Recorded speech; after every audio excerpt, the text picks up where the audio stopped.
You are now watching Believe. Do you believe? Bulls are in trouble. There's no other way to put it. You know, Harold Hill and the Music Man said trouble with a capital T. That's what the Bulls are in right now because we declared that Magic game a must win and they lost at the buzzer after 2 free throws were missed. So we got a lot that we can talk about here on today's episode of Believe in Bulls here on the Believe Network, presented by betonline.ag. I'm your host, Nick Schultz, alongside my partner, former Bulls bench mob member and Tennessee Vols, C.J. Watson. C.J., worst case scenario the other night, I think, right? Yeah, that's the one we weren't looking for from the Bulls, but that's what happens in the NBA. You move on. You know, we declared it a must-win game. I didn't think we'd say that in the middle of November. And I mean, they were down 19. They got back, they took the lead, but just make your free throws. All you got to do is make your free throws. I wish I had my notebook. I tweet out a notebook that says free throws are free. And I haven't been able to find it, but I have a picture on my phone of it. And I should have brought it with today because those 2 free throws were huge. Yeah, those are big. It's little things like that can win you games, especially close games like that. You got to make up for it. And they just didn't, they ended up on the wrong end of the stick that night. And there's a lot more to this than just a loss that we're going to get to. But before we get too far ahead of ourselves, I have to tell you about our friends at BetOnline. Basketball's back, and BetOnline remains your #1 source for all your sports betting needs this season. You'll always find the latest odds, team matchup information, player news, and game trends at BetOnline. And as your continued source for all sports wagering information, BetOnline features live betting, free contests, and giveaways all season long. It's always the fastest and easiest way to bet on all your favorite sports and events, whether that's NFL, NBA, NHL, MMA, tennis, boxing, even golf. College hoops is back. We won't talk about how bad my Ramblers are struggling right now. You've also got the World Cup, which is going on as we're recording this. The United States taking on Wales as we're recording here on Monday afternoon. What are you waiting for? Head to betonline.ag to join. Receive your 50% welcome bonus with your first deposit. Make sure to use our promo code BELIEVE to receive your rewards. It's BLEAV. Get that 50% welcome bonus only at BetOnline. It's where the game starts. Don't forget, we have an official t-shirt of the show as well. Jordan Pippen 98, The Last Dance, available exclusively at the Believe shop, shop.believe.com. There's a lot of great stuff there, but Jordan Pippen 98, The Last Dance, the official shirt of the show. You can support the show that way, in addition to listening on Apple, Spotify, or watching on YouTube. All right, I'm going to quit beating around the bush here because we've got to talk about this game. Magic 108, Bulls 107. Jalen Suggs does Jalen Suggs things. Hit the three-pointer in the final seconds. Nikola Vucevic could have sealed the game with 2 missed free throws. He missed them both.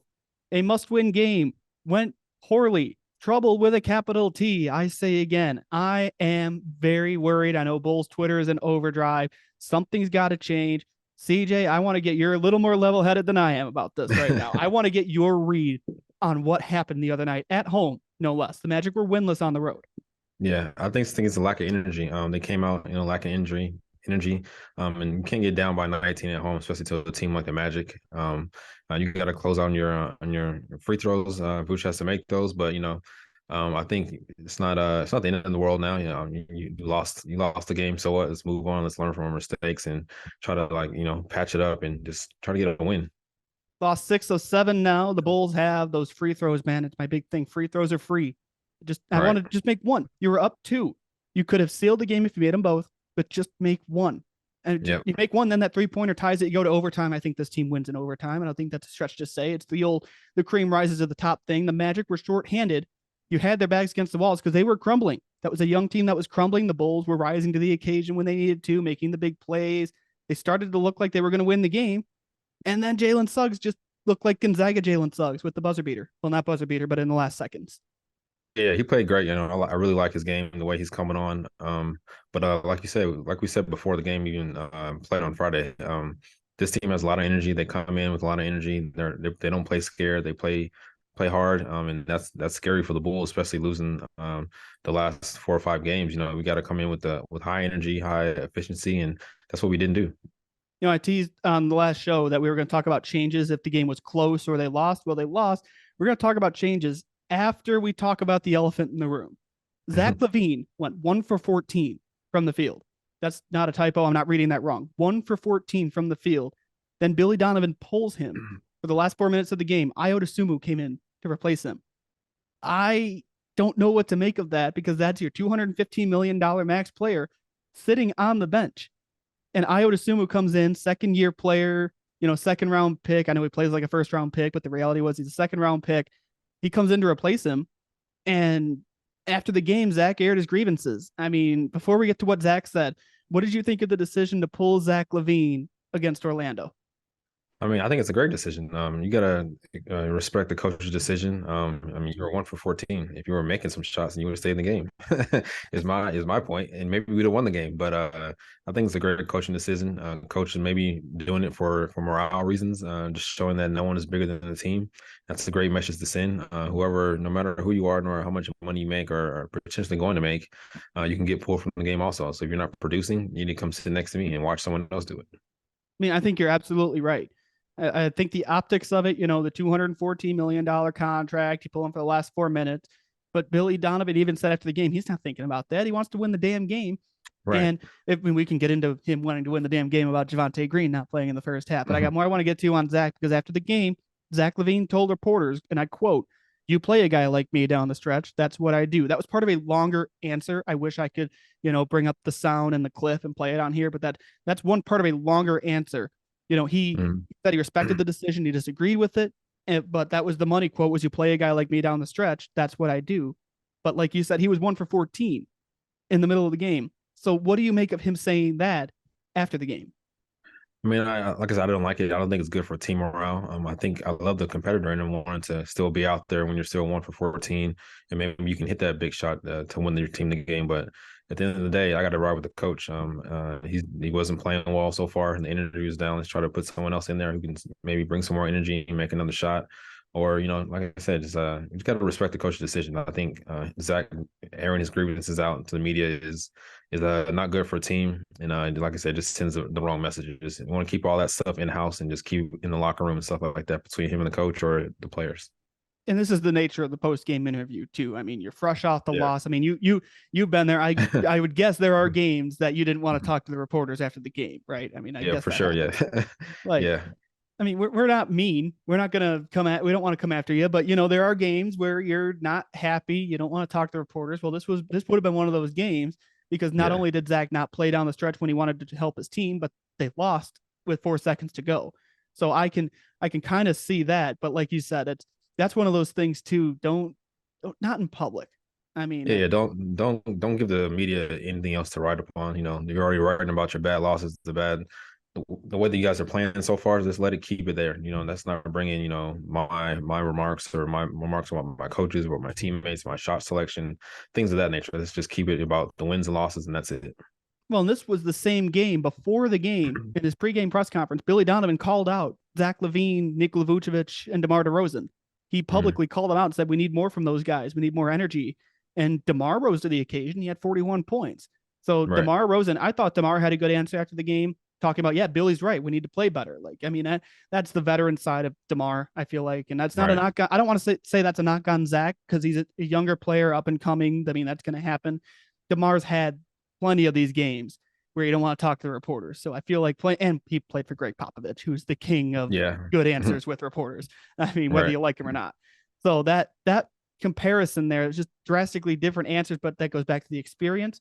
But the moral of the story is, they didn't rise to the call that Billy Donovan put out there before the game. And to me, that just adds a whole new level. I mean, we're in November here talking about Billy Donovan calling out his players and Zach Lavine calling out Billy Donovan. And Zach said they're fine, by the way. He talked to reporters, said they're fine. There's no issues there. It was just frustration, which is understandable. But the fact that this is happening in November, that worries me. Yeah, it's definitely a worry for concern. You don't need your coach to call your players out, especially your top players. Those guys should be coming in every night, bringing the energy, bringing the production, and getting others to come to roll behind them and roll with them. I think that's just a big thing. There's really no leader on this team. Once we find that, I think we'll be better off, and I think guys will follow by example. And leading by example is another way of leadership. So I think that's another way for some of these players to take control of that. I think DeMar is the de facto leader of this team. Like, I think he's just the experienced guy. He hits the big shots down the stretch, but I feel like you need more than just the one guy, right? One guy can't just carry the load. Yeah. You need a vocal leader too. Like I said, DeMar is probably a guy who leads by example, but you need a vocal leader out there, no matter, whoever's going to be a bench player, a starter, someone that everyone respects in the locker room, and, and does what he says and holds others accountable also. Now, this isn't to say Billy Donovan is without blame for this loss to Orlando, because Javonte Green didn't play in the first half. at all. He sat on the bench the entire time. But then he comes in the second half, and he's that ball of energy that they needed. And after the game, Billy said Derek Jones was playing at a high level. He wanted to see if he could keep Derek Jones playing at a high level. This was planned. Javonte knew about it. I get that.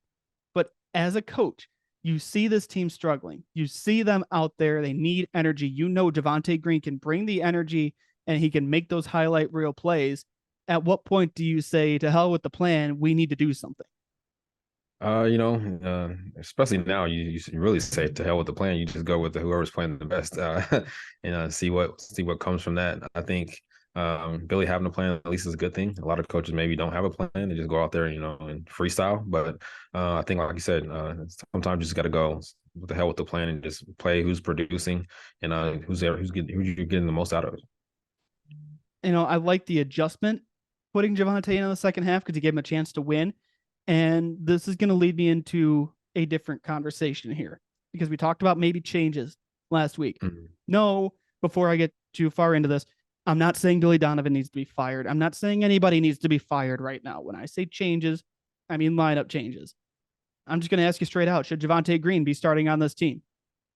I say no for now. I say this keep rolling the way it is to see if these guys can figure it out. If they can't, then you make a change maybe in the next 2 or 3 weeks. But for now, I say just leave it how it is. Let's not mess with anything for now. But like I said, the way the season keeps going down, they keep losing games they should be winning. Definitely needs to be a change. So then my counter to that is, at what point then, because they've lost 6 of their last 7, I don't even know what their record is right now. Like I don't want to look at the overall record just because I'm scared to look at it. I mean, we talk about them needing energy. They're coming out slow. What would you say is the threshold, for lack of a better term, that Javonte Green jumps into the starting lineup? I mean, it's going to be over Patrick Williams. At what point do you swap them out? Like I said, I say give it 2 or 3 more weeks. Hopefully these guys can find that little fire that they need. Hopefully losing this game with a lot of fire under them. Hopefully the comments that Zach made will also light a fire under him, and then maybe a fire under everyone else. So, you take a little positivity from everything, and hopefully they use this as, a bait to be better. 6-10, by the way, is the record. I looked. I made the mistake of looking. 6-10. Yeah. And the losses to New Orleans, Denver, New Orleans again, and Orlando. Now you've got Boston coming up. We're recording this Monday. So this is tonight. Monday night, they're playing Boston. I don't know how that's going to go. And then you've got the 6-game road trip. So yeah. I don't know. I think I was with you with keeping Patrick Williams at the starting lineup. I wasn't ready to do it yet. You kind of talked me like, okay, let's keep this. I think I'm at the point though, at the very least, something needs to change in that starting lineup, whether it's put Javonte Green in over Patrick Williams. I think maybe Patrick Williams could be a guy who sees the game unfold and okay, see it first and then jump in. But at the same time, could you maybe want a Goran Dragic in the starting lineup over Ayo Dosunmu? Could that be something that could happen? It could. Like I said, you look at all the options right now, especially you're not winning any games. So whatever can help you get a W in the column, you kind of try to think about it and switch it out and try to see if it works. Because I like that Ayo Dosunmu is starting. I think he can be that two-way player that they're missing, that 3-and-D type of guy, that Lonzo Ball that we keep longing for, that Lonzo's going to return. Well, Lonzo, he's not Superman. So some other guys are going to have to step up and do this. But I think just something needs to be shaken up. I feel like if you didn't lose to Orlando, I mean, if this was Boston that did this, that won at the buzzer at home on a Friday night game when you had time between games, I mean, I'm not saying changes need to be made. You lost to Orlando, which did not have Paolo Banchero, the number 1 overall pick. I think Cole Anthony missed that game too. Like they were shorthanded. You let Wendell Carter Jr., he's always going to come out for revenge when the Bulls play the Magic. I mean, that always happens. You said that he was going to be ready. He does this every time they play. Every time they play, he comes out there and everyone's saying, oh, we should have kept Wendell Carter Jr. No, you should have made the Vucevic trade. I think Vucevic fits into this offense better than Wendell Carter did. We have talked about that at length. Right. But the fact of the matter is you lost to Orlando at home, and Orlando was 0-6 on the road heading into that game, and you trailed by 19 at one point. I think I'm ready to say Billy Donovan needs to send a message, especially when you've got a tough road trip ahead and your $215 million player went 1 for 14 from the field. I'm not saying bench Zach. That's not the message I want to say. I'm saying just something needs to be sent. Yeah, I think, and it just shows you how hard it is to win in the NBA. Like you can't take any games lightly, no matter who's on the other court, who's on the opposing team. You got to come here with the killer instinct, play with the chip on your shoulder every night. And when you don't do that, teams are going to have confidence. Teams are going to make shots, and they're going to have the ability to beat you that night. So I think that's just something they have to do: learn to play with the chip on their shoulder every night. Yeah, that was one thing I was worried about, them maybe taking the opponent too lightly. And I'm not Right. in the locker room. I'm not going to allege that they didn't take it seriously enough. They didn't care enough about the game. They were looking forward to Boston. I'm not going to come out here and say that. Right. I'm not in those conversations. And I know they say one game at a time, but that's coach speak. But usually that's the mentality. That's actually the mentality though, right? Is one game at a time. Yeah, you try to take it one game at a time, but sometimes you look forward to those other games, and maybe it's your former team or something like that, or maybe teammates or former teammates on the other team. So, but you try to take it one game at a time. At least the game wasn't a blowout. I feel like it was great defense by. It almost was. Yeah, great defense by IU. Just better offense. He made a big shot, and the shot that won the game. And I mean, people are going to point to the Vucevic free throws. Like those free throws, if he makes one of those, where the conversations change, they win the game. They get some momentum going. The free throws were not. I mean, they were the problem because it set up the Suggs shot.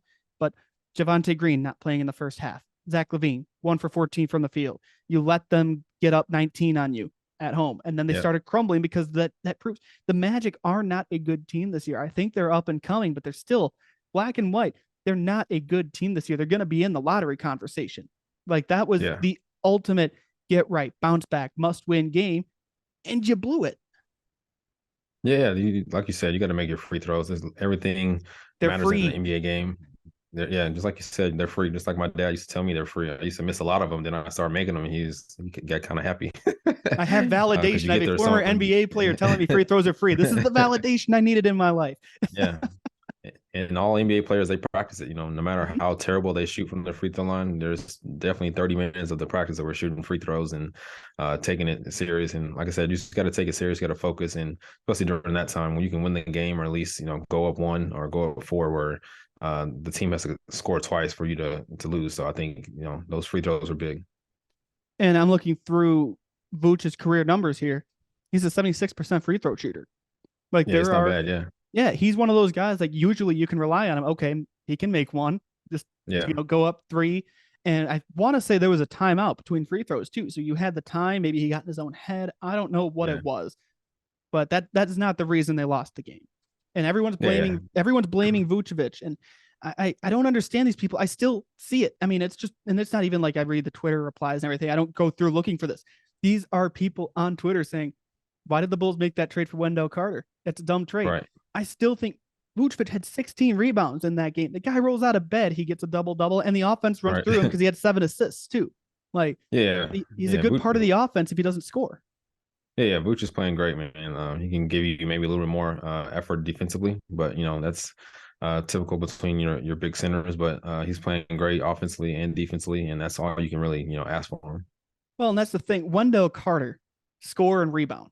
I mean, that's the name of that's his game. I mean, that was his game the other night in his natural every time he plays the Bulls revenge game. 21 points. He only had 8 rebounds. Usually he gets at least a double-double. Well, it doesn't help Bol was a rebounding machine too. But Vucevic has the passing ability. Wendell Carter Jr. is not as gifted of a passer as Nikola Vucevic is. That's why I'm tired of seeing the narrative about they regret the trade. I know they kind of mortgaged their future for that trade because they gave up that first-round pick. But I still think the Vooch trade, I think Vooch is part of the reason they're able to stay in some of these games. They just need, like I said, the perimeter defense, a 3-and-D type of guy. Yeah, the perimeter defense is pretty much atrocious this year, guarding those wing spots and point guards. But like I said, I think that overall this team defense needs to be better. I'm not sure, like I said, what it is. Maybe every guy has to look in the mirror, look himself in the mirror and find out, am I really helping this team or what can I do more to help this team defensively? So I think that's kind of where it starts. Just starts from within. I'm not saying it's pretty much atrocious. It is atrocious. I'm not going to hold back on it because, and this is a larger conversation that we can have maybe next week because we're not going to have an episode later in the week with Thanksgiving and everything. But one thing I saw is there's trade rumors out there already. There's a certain name out there that caught my eye. Shams Charania reported it. This would have been Friday because I was picking up my sister from the airport and I was waiting for scrolling through Twitter. I still have Schultz's tweet notifications on from free agency for some reason. I just never turned them off. And Right. he tweeted a story, and it's about John Collins. Now, John Collins isn't the name I'm going to throw out here. It's a story about how John Collins is available. You scroll down. The Knicks sound like they might be shopping Derrick Rose. Yeah, that would be special for him to end his career back in Chicago where it started. I think it would be great for him personally, for the city, and just maybe for the team around. That might be the boost that the team might need. And like I said, it'll get the crowd back in, the city back in it, energized about this team. And I think D Rose would be perfect for this situation. I agree, because we talk about the need for the 3-and-D type of guy. I feel like Derrick Rose, now that he's the veteran type player. When he was younger, it was the highlights. It was the game in, game out. You saw that firsthand because you played with Derrick.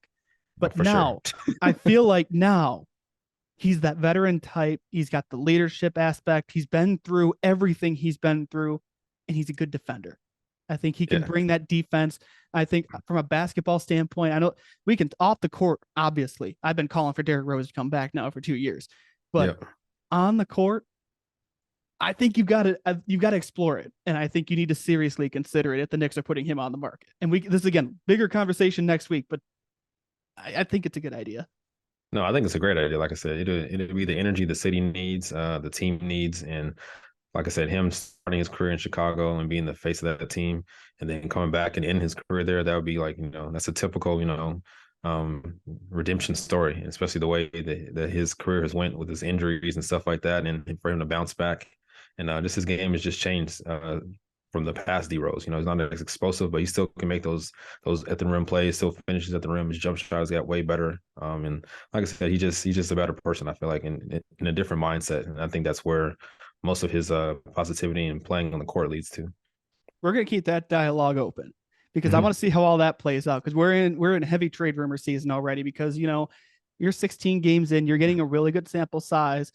And, Billy Donovan invoked the thing I told you last week. You are what your record says you are, is basically what he said. It's the Bill Parcells saying, it's one of those things where they're 6-10. It's time to start making a move. But again, that's going to be a bigger picture conversation. We're going to talk about this a lot going forward. I remember when I started the show, we're coming up on 2 years of this show. It was January of 21. And I started out with trade rumors. That was when some guy named Lonzo Ball was in trade rumors with the Bulls. Right. Like, we're going to talk about rumors, and that's one I'm latching on to. And I don't want to say I'd be disappointed if it didn't happen. I'd be disappointed they didn't explore it, if there wasn't smoke. Right. Yeah, I think so. And like I said, he can definitely add value to this team.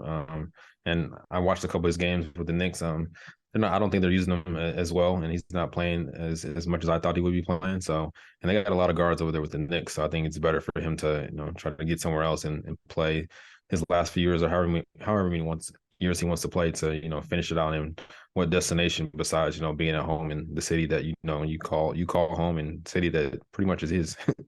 Yeah, and I have more thoughts on how this could feasibly happen, because I think that it's better now that Garpax is gone, but that's for next week. We'll save that for down the road, because we're running along here, and there is another serious conversation that we need to have on this show, because I told you we're not doing an episode for Thanksgiving.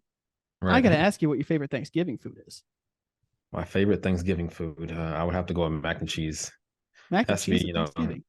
Yeah, I mean, I'm a side dish person. I don't really like the main course. I like all the sides. My plate is all full with sides. And I'll go back like 2 or 3 times at least in the day and get some sides. That's how I am. I'm a picky eater. I am one of. I don't talk about it much. I'm a very picky eater. Like my friends laugh at me with how picky I am. But I got a sweet tooth though. My mom makes a mean pumpkin pie. Oh yeah, I'm not really big on the desserts, but Thanksgiving. But I'll have killer sweet tooth. It's bad. Oh yeah. But she also makes really good stuffing too. Like she. Oh yeah. Yeah, that's one of the good things about living at home, is that my mom is a really good cook. And that's the best thing about living at home. Yeah, and she's cooking the dinner for Thanksgiving, and my great uncle's bringing the wine. My grandma's coming down, but she makes mean stuffing, and her pumpkin pie is my grandma's recipe. It is delicious. I eat way too much of it. I eat way too much of everything, but especially that's good. Yeah, some dressing with some gravy on top. Oh man, that's like heaven on earth. See, that's the pickiness. I don't use a lot of gravy, if any. Like I am, yeah. I am You gotta have the gravy. unbelievable. I am Gravy has to add to unbelievable. I eat like a child. Like, I mean, I am the chicken tenders and fries at the restaurant, Right. like that level. My cheeseburger, I get no ketchup, no nothing. So when it comes to Right. Thanksgiving, I don't even. There was one year I did the phone eat first thing on Snapchat. I took a picture of my plate, just, hey, it's a Thanksgiving dinner. I had 5 people slide up and say, that is the saddest looking plate I've ever seen. I mean, I ate the whole thing. I thought it was delicious. I had all of my friends from college. Exactly. That's why I'm like, I need to start going to the gym or something. How many carbs I eat, all the starch. Oh man, but I'm so excited for Thanksgiving and all the football. Give me all the football that day, because we got the Egg Bowl in college too. So it's like we got a full slate. I'm excited. It's one of my favorite holidays of the year. I'm a Christmas guy though. Yeah, I love Christmas. This is my favorite holiday, but I definitely love Thanksgiving too. It's always good to be, thankful for everything and all the things in life. So I think it's definitely good, but the food just tops it off. I just love spending the day with family. I mean, I get to work a 4-hour shift at On 3 and, get to do a little pregame for the Egg Bowl, Ole Miss, Mississippi State. But then once Thanksgiving's over, Black Friday starts, I break out the Christmas sweaters, and I'm going to wear them. I'll wear the Christmas sweaters on here because I love Christmas sweater season. I don't have any of the ugly ones, but that we start getting into Christmas time. We're going to start putting up our tree here soon, I think. And we were going to do that, but it's been a weekend around here, but we're going to do that soon. And then we're going to get really into the spirit, but I love Thanksgiving just for the food. And I just say again, my mom is a really good cook. Yeah, I can't wait. I'm already, having dreams about my plate and the food and all that kind of stuff. And my wife's already been putting Christmas decorations up, so she already passed Thanksgiving. I don't know how, but every Christmas decoration is already up. I don't know why. If my sister had her way, she just came home from college, we'd have had all our trees up already, and she's been home a couple days. Like, she already wants Christmas. I'm like, oh, she's been watching the Hallmark movies for 3 weeks now. I'm like, okay, let's back off of those. I'm not a fan of those anyway, but like, let's back off of those. Back off the Christmas music. We're not there yet, but get through Thursday, and I'm just gonna eat my weight. And I'm excited. Give me the pumpkin pie. Just give it to me right now. Right now, that is by far my favorite. Do you put whipped cream on top or no? Absolutely.